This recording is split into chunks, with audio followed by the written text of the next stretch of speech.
Hello and welcome to Neography A to Z.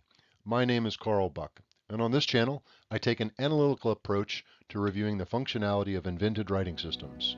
That is, writing systems that were explicitly created, engineered, or invented for a constructed language, or to be used in place of an already existing system. I also review these systems for their aesthetic appeal in a less analytical way, but relying on decades of in-depth study and work in the field. This episode, I will be reviewing the two primary scripts used to write the Klingon language. The language itself was created by Mark Okrand for Star Trek III, The Search for Spock, but Okrand had no hand in the creation of any writing systems that will be discussed in this episode. As can be seen to the left, the first example of a Klingon writing system is what can effectively be called a cipher script. From the 1980 publication, USS Enterprise Officer's Manual by Jeffrey Mandel. This system has been referred to as Klingon, the Mandel script, and occasionally the Klingonese script at various points and has fallen out of use. While somewhat aesthetically appealing, this script does not match the phonemic inventory or the common romanization of Klingon, lacking characters for cha and tla, and erroneously including f, the digraph th, and the letter X as well as Z, none of which occur in the Klingon language. These errors are understandable given that the Klingon dictionary, pIqaD, by Mark Okrand wasn't published until 1985, and while it mentions the writing system pIqaD, it offers no explanation or examples.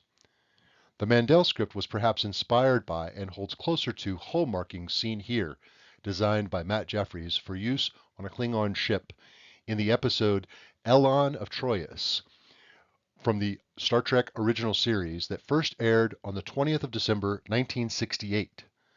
This script also does not appear anywhere else in canon or any other Star Trek productions. However, it was for many years the only non-Latin script developed for Klingon.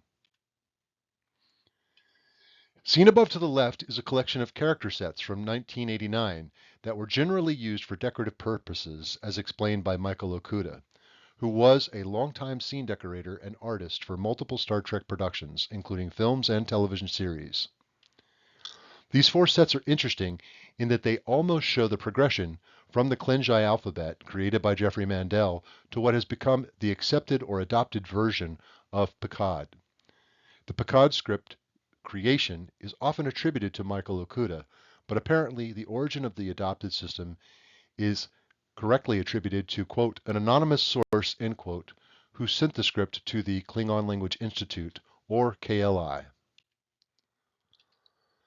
On screen, you can see the pIqaD, the romanization system that Mark Okrand developed to make it easier for the actors to pronounce the language, and the International Phonetic Alphabet, or IPA, used to represent the phonemes. Mark Okrand has said of pIqaD, quote, the mapping is very cleverly done. I think it's great. It makes it so you can write the language. I wish I could read it. When I get something written in pIqaD, I am able to very slowly figure it out. I am glad someone is really doing it and has decided that it is an alphabet and not a syllabary. Now we know, because Michael Okuda and I did not know that. End quote. This may be seen as a passive acceptance of pIqaD, but is hardly a resounding endorsement. The capital letters are used to indicate that they are pronounced differently than in English. Again, the Klingon dictionary mentions that Klingon's native writing system is called pIqaD, but doesn't give any in-depth description of it or provide any examples. In the Star Trek productions, glyphs resembling the pIqaD that the KLI uses are shown in various settings, but no explanation is ever given, so it is most likely only for effect or for decoration. pIqaD has recently appeared in Star Trek Discovery and in Star Trek Lower Decks, finally becoming canon.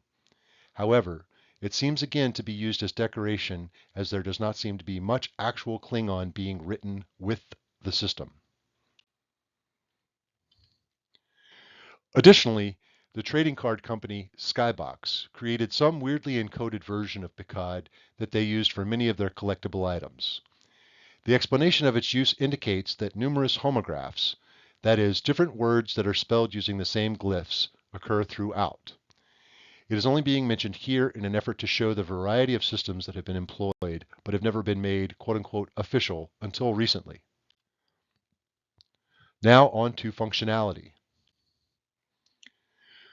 First, before I discuss the functionality of the pIqaD system, a note about the romanization. While it is understandable that Mark Okrand needed to make a system for the actors to learn and or know that sounds were very different from English, the adoption of this romanization as the standard method of writing does nothing to serve the reader or aficionado of Klingon. As you can see by the keyboard layout, as well as the typed to displayed letter chart, pIqaD has exactly 26 letters. This means that it functions exactly as any other alphabet and has a very shallow orthographic depth. That is, one glyph equals exactly one sound. There are no digraphs and no spelling rules, which does not suggest a very naturalistic origin or a very natural usage. It is also written left to right, just as the Latin script. This is a terrible writing system for Klingon.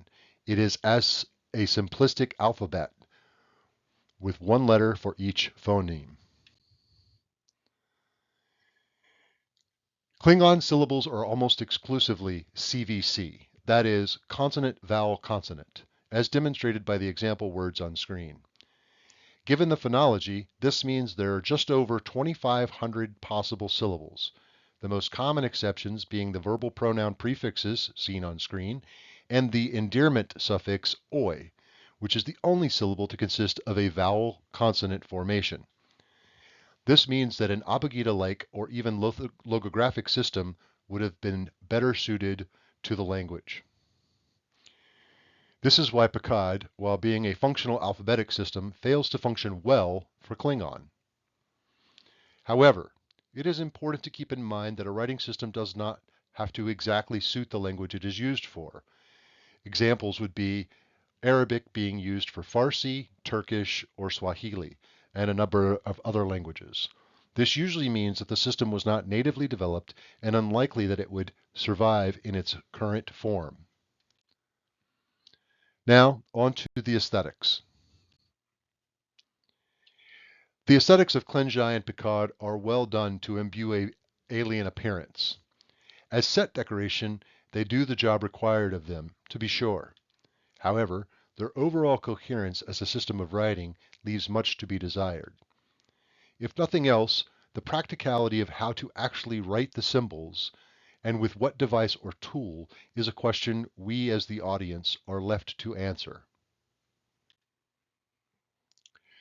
Some fans have made fonts that attempt to address the seemingly obscure shapes and lines of pIqaD, but the results are mixed. Others still have practiced various handwritten methods that try to give the reader an answer, although these attempts are mostly half-hearted and result in examples that are not much better aesthetically than the original. A stencil system, available on Etsy, is perhaps the best method for handwriting pIqaD available, but I imagine it is labor-intensive and unwieldy when attempting lengthy texts.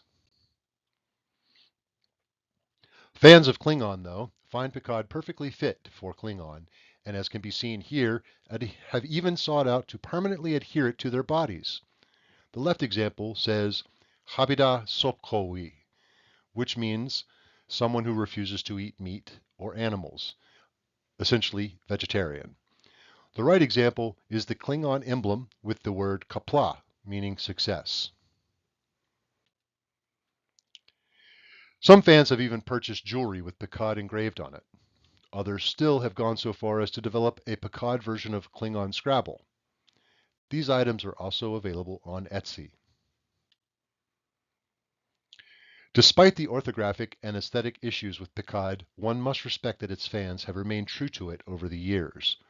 Surprisingly, fans use it more consistently and correctly than most official Star Trek productions and/or merchandise.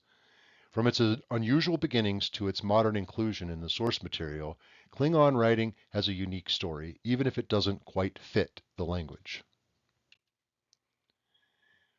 On screen you see the word Katlo.